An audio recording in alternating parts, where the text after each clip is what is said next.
Hello friends, Assalamu alaikum. I'm Mohammad Ashraf and you're watching Ashraf Kakar YouTube channel. So this is the 12th part of the down news vocabulary. So in today's lecture we have the first word, that is slide. Slide is a noun. So here I must say one thing, that you should not be mistaken by this word slide. There is another word which is also be pronounced as slide, but that meaning is some sort of different. It has in essence that कि उसका meaning है SLIGHT, लेकिन ये जो word लिखा है ये है SLEIGHT। तो इन दोनों की प्रोनाउंस सेम है लेकिन मीनिंग में बहुत डिफरेंस है। तो वो जो है SLIGHT स्लाइड का मतलब है कि मामूली आम सा, ठीक है, लेकिन इस स्लाइड का मीनिंग आज हम देखते हैं इस वीडियो में।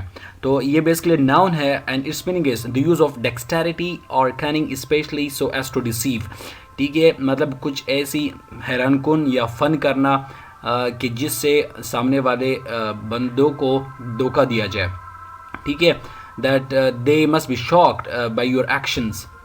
सो यहाँ पर एक सेंटेंस जो मैंने न्यूज़ से लिया है, the article written by FS Ejazuddin, ठीक है, तो वो कहता है कि it was not the constitutional slide, कि भाई ये कोई कॉन्स्टिट्यूशनल जादू नहीं है या कोई धोखा नहीं है, कॉन्स्टिट्यूशनल धोखा नहीं है, मतलब कॉन्स्टिट्यूशनल चालाकी नहीं है, आप ये समझें। मतलब मुख्तलिफ सेंस में आप यूज़ करते हैं चालाकी, धोखा, फ़न, ठीक है। So it was not the constitutional slide that the opposition parties took advantage, जिसका अपोजिशन पार्टीज ने फ़ायदा लिया to dethrone the prime minister Imran Khan, ताकि इमरान खान को अपनी प्राइम मिनिस्टरशिप से के ऑफिस से डिथ्रोन कर सकें, बाहर निकाला जा सके, ठीक है। डिथ्रोन करना मतलब किसी तख्त से निकालना, तख्त से उतारना। यहाँ पर एक पिक्चर मैं आपके साथ शेयर करता हूँ, आप इस वर्ड को मज़ीद अच्छी तरीके से समझ सकते हैं। अभी एक बंदा है कि जिससे अपने हाथों से कुछ कार्ड्स लिए हैं, ठीक है, लेकिन वो कुछ ऐसा फ़न करता है कि एक्चुअली में कुछ और होता है, लेकिन वो as for the sake of deceive, वो लोगों को धोखा देने के लिए कुछ और उसको दिखाते हैं, ठीक है, जिससे लोग they might taken a back, वो दंग रह जाते हैं, उसके हैरान हो जाते हैं उसके फन से, ठीक है। तो the next sentence in this word we have and that is same made a break of the jungle with the slide of hand, ठीक है। अब सैम एक लड़का है जिसको जंगल में रास्ता नहीं मिल रहा, लेकिन he has this fun, he has the slide of hands, ठीक है, लेकिन वो अपने हाथ के जादू से वो जंगल में रास्ता बना लेता है, ठीक है। The same made break मतलब रास्ता निकालना, ऑफ द जंगल से बाहर, with slide of hand. Okay, उम्मीद करता हूँ कि आप लोग समझ गए होंगे इस लफ्ज़ की मीनिंग को। And the next word in today's lecture we have that is overweening. Overweening adjective है, ठीक है। अब इसका मतलब हम समझते हैं कि शोइंग एक्सेसिव कॉन्फिडेंस और प्राइड, ठीक है। एक है एक्सेसिव कॉन्फिडेंस और एक है प्राइड। प्राइड मतलब गुरूर, ठीक है, मतलब मगरूर होना, गरूर होना, बड़ा उसको फ़ख्र होना एक तरह से, प्राइड का मतलब फ़ख्र। लेकिन ओवर कॉन्फिडेंस, ओवर एफिशिएंसी दिखाना, एक्सेसिव कॉन्फिडेंस, ठीक है।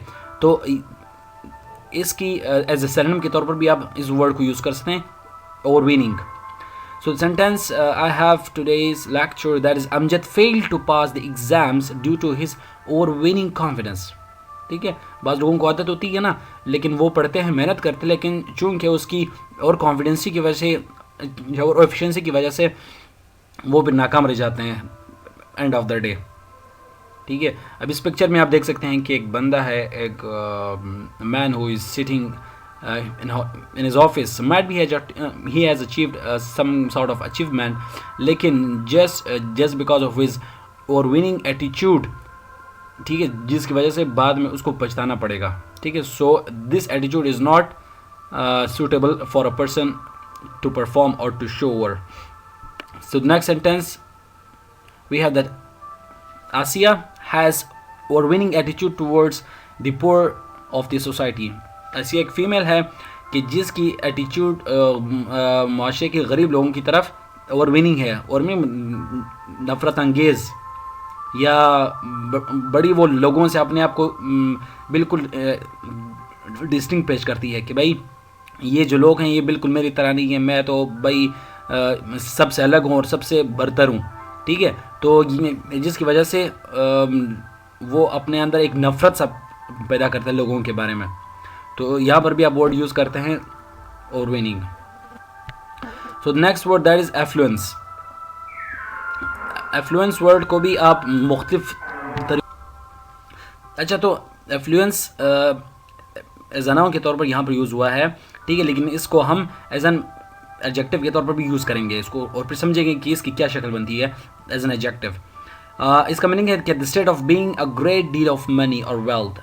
Being a great deal of money मतलब किसी के पास बहुत सारे पैसे आ जाते हैं या वो अमीर बन जाता है, वेल्थ उसके बाद दौलत आ जाता है। सो इससे रिलेटेड सेंटेंस जो मैंने न्यूज़पेपर से लिया है, that is about the affluent president of KSA gradually lost interest in Imran Khan after their bromance. ठीक है, अब ये सेंटेंस मैं आपको समझाता हूँ एक पिक्चर से। अच्छा देखें, एक ये ब्राह्मण्स तो अलग वर्ड है, लेकिन ये जो एक सेंटेंस है ना, the affluent president of KSA, एक और पिक्चर मेरे पास है वो भी शेयर करता हूँ आप लोगों से। अच्छा अब आप समझ लें कि भाई द एफ्लुएंट प्रेसिडेंट, देखें पहले एफ्लुएंस एज अ नाउन था, ठीक है, लेकिन जब आप इसे CE हटाएंगे और सिर्फ T लगाएंगे एफ्लुएंट बन जाएगा, ठीक है। तो ये माना कि इसकी ग्रामेटिकल स्ट्रक्चर चेंज हो जाती है, ये मुख्तलिफ वर्ड्स की अपनी एक रूल्स रेगुलेशंस होती हैं। तो यहाँ पर सेंटेंस में ये word as an adjective use हुआ है, the affluent president of KSA, kingdom of Saudi Arabia. KSA का मतलब कि जो KSA का प्रेसिडेंट है उसने वक्त के साथ साथ आहिस्ता आहिस्ता दर्जा बदर्जा अपना इंटरेस्ट उसने लूज़ कर दिया इमरान खान के बारे में, ठीक है, आफ्टर देयर ब्रोमेंस। अब ये ब्रोमेंस ये तो यहाँ पर वर्ड यूज़ हुआ है, ठीक है, इसका मतलब हम समझते हैं। और फिर एक वर्ड है रोमांस, ये दो अलग वर्ड हैं, तो अब इसको रोमांस के साथ मैच न कीजिएगा, ठीक है। ये ब्रोमेंस का मतलब है कि आप के दो मर्दों के आपस में ऐसी रिलेशनशिप या ऐसी फ्रेंडशिप, ठीक है, या ऐसे ताल्लुकात कि जिसमें सेक्सुअल रिलेशनशिप के अलावा बाकी तमाम रिलेशनशिप्स आ सकती हैं इसमें, ठीक है।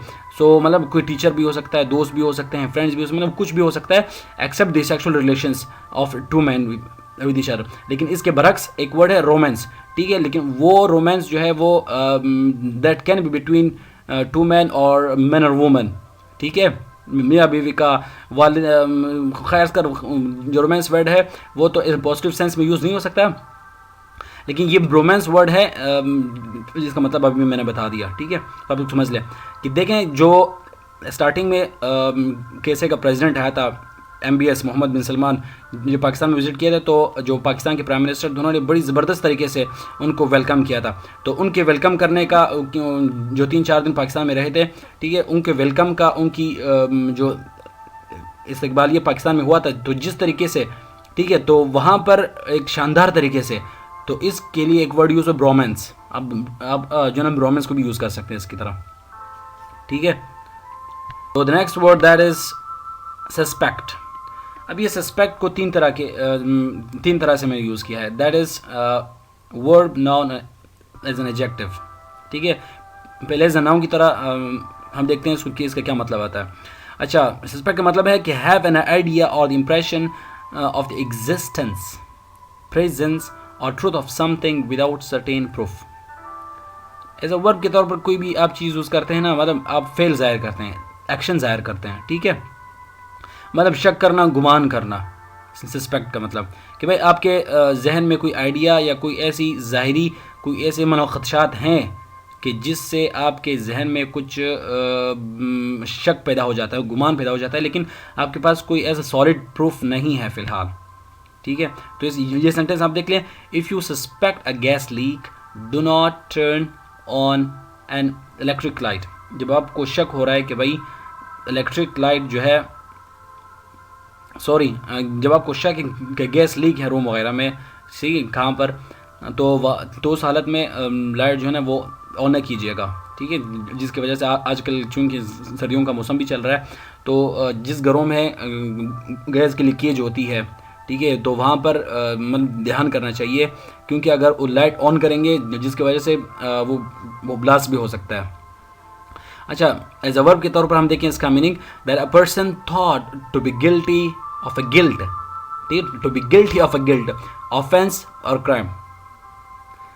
मतलब इसका मतलब कि मुलजिम, अच्छा उर्दू में भी इसका मैंने मतलब लिखा है ताकि आप इसको समझ सकें।